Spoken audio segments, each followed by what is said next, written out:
안녕하세요. 조현 목사입니다. 계속해서 로마서를 읽어갈까요? 오늘은 로마서 1장 7절 말씀부터 다시 한번 읽어보겠습니다.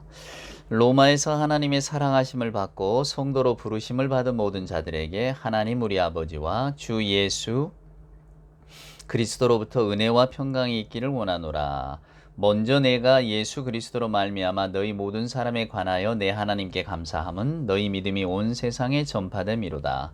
내가 그의 아들의 복음 안에서 내 심령으로 섬기는 하나님이 나의 증인이 되시거니와 항상 내 기도에 쉬지 않고 너희를 말하며 어떻게 하든지 이제 하나님의 뜻 안에서 너희에게로 나아갈 좋은 길 얻기를 구하노라. 내가 너희 보기를 간절히 원하는 것은 어떤 신령한 은사를 너희에게 나누어 주어 너희를 견고하게 하려 함이니 이는 곧 내가 너희 가운데서 너희와 나의 믿음으로 말미암아 피차 안위함을 얻으려 함이라. 아멘. 자, 여러분, 오늘 이제 사도 바울은 어제 제가 설명했던 것처럼 예수가 그리스도가 된 것은 실은 구약의 선지자들이 예언한 것이요, 또 이방인들을 위한 것이다. 즉 로마 교회 안에 있는 유대인들과 비유대인들 모두를 아우르면서 어느 날 갑자기 예수 복음이 우리에게 전해진 게 아니다라고 하는 것을 확증함과 동시에 그러나 이 예수의 메시아 되면 그냥 유대인에게만 머무르는 것은 아니다라고 하는 것을 분명히 말씀을 드렸습니다. 유대인, 바울도 유대인이었으니까 여러분 아시는 것처럼 유대인들의 메시아가는 분명했습니다. 이제 다윗의 후손, 나단 선지자가 그런 이야기를 하는데 다윗의 후손 가운데 하나님께서 하나님의 나라를 이으실 그런 훌륭한 인물, 훌륭한 메시아가 나올 것이다. 근데 솔로몬이 실은 실패했잖아요. 솔로몬을 기대했는데 그런 아들이 아니었다 그 말입니다. 또 출애굽기에 보면 모세를 이야기하면서 모세와 같은 선지자를 다시 세우리니, 그래서 유대인들은 그런 선지자를 기다렸어요. 다윗과 모세의 즉 모세가 출애굽시켰던 사람 아닙니까? 유대로부터, 애굽으로부터. 애굽이라는 게 최대 강대국인데, 그리고 다윗 역시 이스라엘의 역사상 가장 부강한 나라를 이루었던 왕 중에 하나이고, 그러니까 이스라엘 사람들의 생각에 메시아는 손으로 잡을 수 있고 눈으로 경험할 수 있는, 나라적으로 우리가 흔히 부강하다고 말할 수 있는 그런 메시아를 기다리고 있었어요.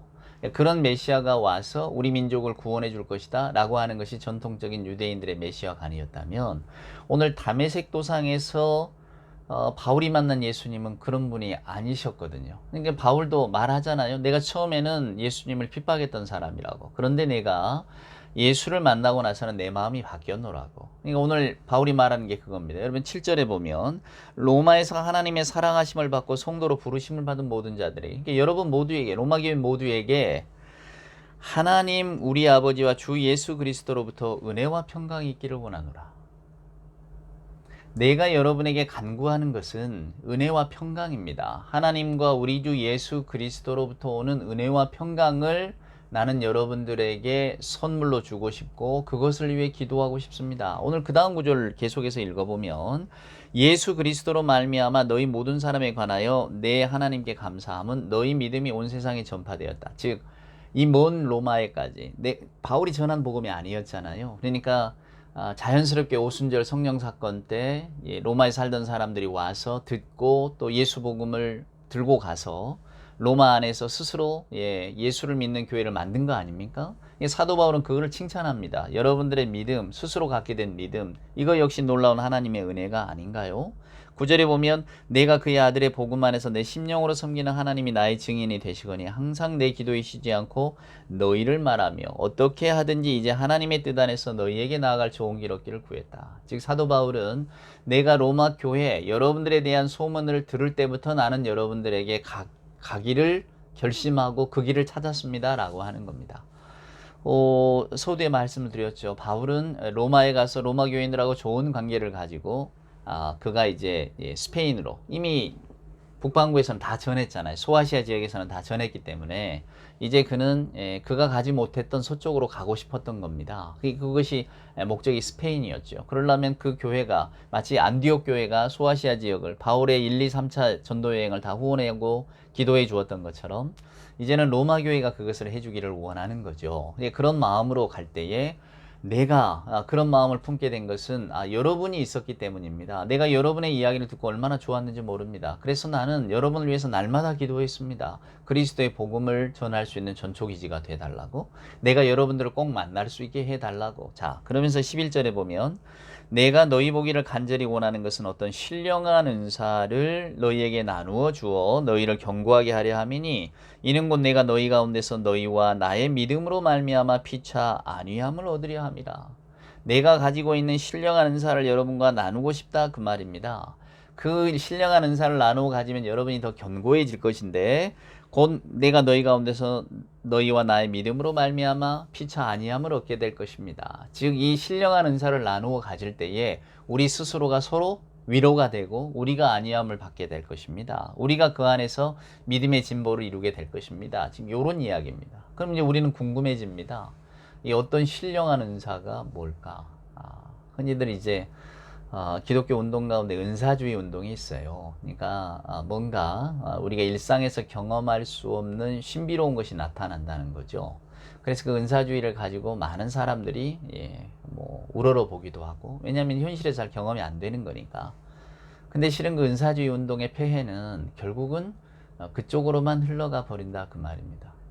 은사주의에 빠지게 되면 여러분 이런 성경 말씀 듣는 거 시시해집니다. 여러분이 뭐 유튜브 앉아서 이거 뭐 저와 함께 읽은 이 성경들 이렇게 읽고 계신 줄 아십니까?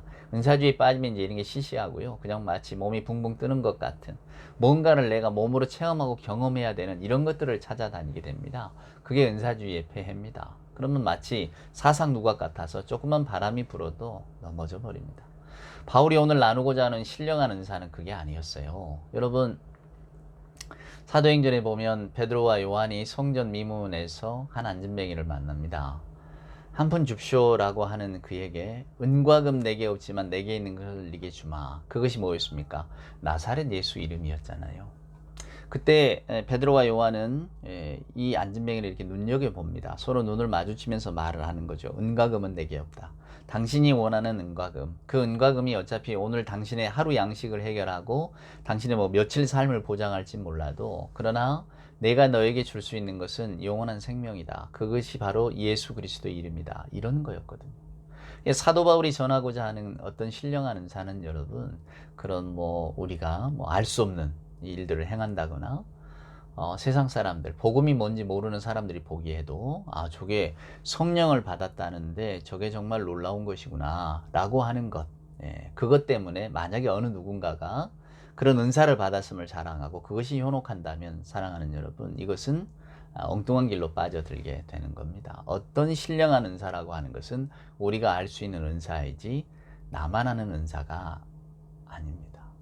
언젠간 제가 이 말씀을 뭐 좀 진지하게 드리려고 뭐 생각은 하고 있습니다만은, 문득 이 말씀이 이렇게 진행되어지니까 드리는 말씀인데, 그 비트겐슈타인이라고 하는 이가 그런 이야기를 합니다. 언어 철학자인데요. 사적 언어에 대한 이야기를 합니다. 이게 저와 여러분이 어떤 조그만한 이제 성냥갑 같은 것을 가지고 있다고 상상을 해봅시다. 근데 이 안에 딱정벌레가 있어요. 근데 이 딱정벌레는 저만 볼 수 있는 겁니다. 여러분이 만약에 가지고 있다면 여러분만 보시는 거예요. 그리고는 저에게 말하는 거예요. 또 저는 여러분에게 말하겠죠. 이 상자 안에는 아주 예쁜 딱정벌레가 들어있다고. 근데 이 말을 듣는 사람은 그 딱정벌레가 뭔지를 몰라요. 이 안에 들어있는 딱정벌레를 본 적도 없어요. 이 사람이 하는 말만 듣는 겁니다. 예쁜 딱정벌레가 들어있다고. 여러분, 이게 은사입니다. 여러분이 그냥 그런 게 있었어 라고 하는 은사예요. 사적 언어죠. 전혀 도움이 되지 못합니다. 저만 알 뿐이에요. 그럼 이게 무슨 은혜가 된단 말입니까? 놀라운 능력? 여러분, 마술사들도 우리가 사도행전 읽으면서 어떤 특별한 우리가 알 수 없는 능력을 가지니 그것이 눈속임이건 어떤 것이든지 간에 그런 사람 많습니다. 세상에 많아요. 알고 보면 다 속임수일지 몰라도 모르는 동안에 우리를 현혹하게 좋은 손기술들, 말 기술들이 얼마나 많은지 모릅니다. 근데 여러분, 성경은 상자 속에 들어있는 딱정벌레가 아닙니다. 여러분의 사적 언어가 아니에요. 하나님의 말씀입니다. 그러니 우리가 이 하나님의 말씀을 집중하게 될 때에 우리는 어떤 신령한 은사가 뭘까? 그것은 성경을 통해 찾아보면 그거밖에 없어요.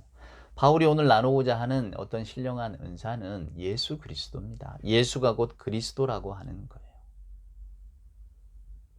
이 이야기를 나누자는 겁니다. 그가 다메섹 도상에서 경험했던 그리스도 예수님, 나는 이 예수님을 그리스도로 믿습니다라고 하는 것을 보여주고자 하는 거예요. 사도 바울은. 그럴 때에 성령의 은사 가운데 저와 여러분이 다 예수를 그리스도로 믿게 되는 것이죠. 저만 혼자 숨겨서 보고 있는 게 아니다 그 말입니다. 여러분에게 다 공개가 되어지는 거라 그 말입니다. 그게 뭡니까? 예수는 그리스도라고 하는 겁니다. 그래서 필연적으로 성령의 깨달음은 성경에서 옵니다. 저와 여러분이 어느 날 지리산이나 뭐 어디 좋은 뭐랄까요? 영적인 기운이 많다는 바위 밑이나 가서 기도해서 얻어지는 게 아닙니다.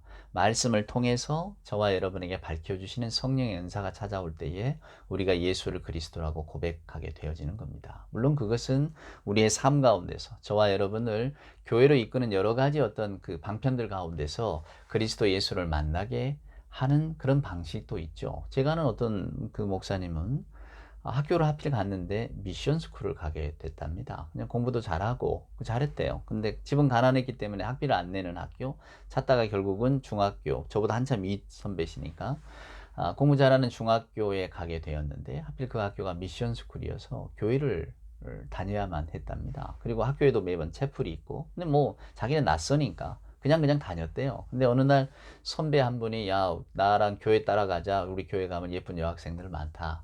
그러는 바람에 교회를 따라가게 되었답니다. 그러니까 그냥 학비 때문에 간 학교 또 예쁜 여자 만나러 간 어떤 교회 근데 결국 나중에 그분이 목사가 됐다고 말씀드렸잖아요. 예, 신학을 공부하고 목사가 됩니다. 뭐 때문에 그랬습니까? 예, 뭐 학비 때문에 혹은 여자 때문에 쏙 빠져서 갔지만은 거기에서 하나님의 말씀을 만나게 되는 겁니다. 그러면서 예수는 그리스도라고 고백하게 되는 거죠. 바울이 오늘 그 역할을 하고 싶다는 거예요. 로마 교인들 여러분들이 다 예수를 잘 믿고 있지만은 근데 오늘 내가 근본적으로 여러분에게 편지를 써 보내는 이유가 여러분 안에 유대인이 비유대인이 이런 갈등들 그건 예수 복음을 몰라서 그러는 거예요. 그래서 나는 이것을 나누고 싶습니다. 여러분에게 가서 예수가 유대인 이방인이 가리지를 않는다고 우리 모두의 구주시라고 예수는 그리스도 그 그리스도라고 하는 이름 속에는 우리 인간이 만들어 놓는 모든 벽은 다 뛰어넘는 것이라고 은과 금을 내가 주러 가는 게 아니에요. 여러분의 마음을 확 사로잡을 만한 어떤 놀라운 신적인 어떤 능력을 보여주러 가는 거 아닙니다. 내가 기도하면 뭐 낫게 되고 그 능력을 여러분에게 전해주려고 가는 거 아니에요. 나는 예수가 왜 그리스도인가를 이 말씀을 전하러 갈 뿐입니다. 여러분 안에도 예수가 그리스도라고 하는 것을 받아들이게 되면 우리가 믿음 안에서 얼마나 더 단단히 서겠습니까? 우리 안의 갈등들 이런 것들은 다 하찮게 여겨지겠죠. 그러다 보면 우리가 교회 안에서 서로 안위를 얻을 것 아닙니까? 서로 위로받을 것 아닙니까? 어떤 형편에서든 그리스도 예수를 주로 고백하는 사람들의 모임이기 때문에 여러분 세상이 막을 수도 없고 세상에 말릴 수도 없는 그런 기쁨들이 있잖아요. 우리가 가진 조건들에 의해서 어떤 것이 판결이 나는 게 아니잖아요. 그러니까 예수가 그리스도라고 하면 그때 당시 로마 교회에도 로마의 자유인이 있을 것이고 또 종된 사람도 있을 것이고 남자도 있을 것이고 여자도 있을 것이고 또 유대인 비유대인 다 섞여 있을 것 아닙니까?